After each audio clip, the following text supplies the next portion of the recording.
1944 সালে শুরু হওয়া গোল্ডেন গ্লোব অ্যাওয়ার্ড প্রতি বছর সম্মানিত করে আন্তর্জাতিক চলচ্চিত্র এবং টেলিভিশনের বিভিন্ন অনুষ্ঠানে অংশ নেয়া পেশাদার শিল্পী, কলাকুশলী ও প্রতিষ্ঠানকে কাজের স্বীকৃতি স্বরূপ প্রদান করা হয় এক্সেলেন্স অ্যাওয়ার্ড।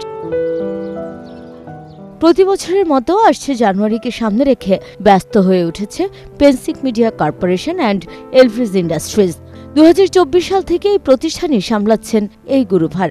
আমেরিকান কৃষ্ণাঙ্গ অভিনেত্রী স্কাইপি মার্শাল ঘোষণা দিল 23তম আসরের কাঙ্ক্ষিত মনোনয়ন তালিকা। এবারের সর্বোচ্চ 9টি বিভাগে মনোনীত হল লিওনার্দো ডি ক্যাপ্রিও অভিনীত ওয়ান ব্যাটল আফটার অ্যানাদার। দ্বিতীয় সর্বাধিক 8টি মনোনয়ন পেয়েছেন নরওয়ের ভাষার চলচ্চিত্র সেন্টিমেন্টাল ভ্যালু। রায়ান কোগলার পরিচালিত অতিপ্রাকৃত ভৌতিক ধাঁচের ছবি সিনার্স মনোনীত হয়েছে 7টি বিভাগে।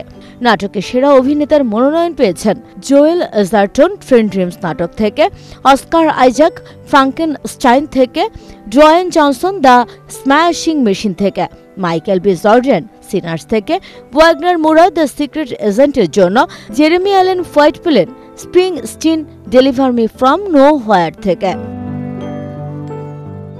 সেরা অভিনেত্রীর জন্য লড়াই করবেন এবার জেসি বাকলি হ্যামনেট থেকে, Jennifer Lawrence Die My Love থেকে, রেনোতে রান্সভে সেন্টিমেন্টাল ভ্যালু থেকে, Julia Roberts After the Hunt থেকে, টেসা থমসন হেড্রা থেকে, এভা ভিক্টর সরি বেবি থেকে। মিউজিক্যাল অথবা কমেডিতে সেরা চলচ্চিত্রের জন্য লড়বেন সনি পিকচার্স ক্লাসিক্সের ব্লু মুন, ফোকাস ফিচার্সের বুগোনিয়া, A24 এর মার্টি সুপ্রিম, নিয়নের নো আদার চয়েস, নেটফ্লিক্সের নোভেল ভ্যাগ এবং ওয়ার্নার ব্রাদার্স পিকচার্সের ওয়ান ব্যাটল আফটার অ্যানাদার।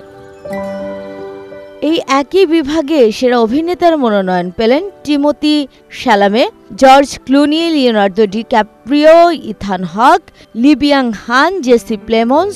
সেরা অভিনেত্রীর জন্য লড়বেন Rose Byrne, Cynthia Erivo, Kate Hudson, Chase Infiniti, Amanda Seyfried ও এমা স্টোন।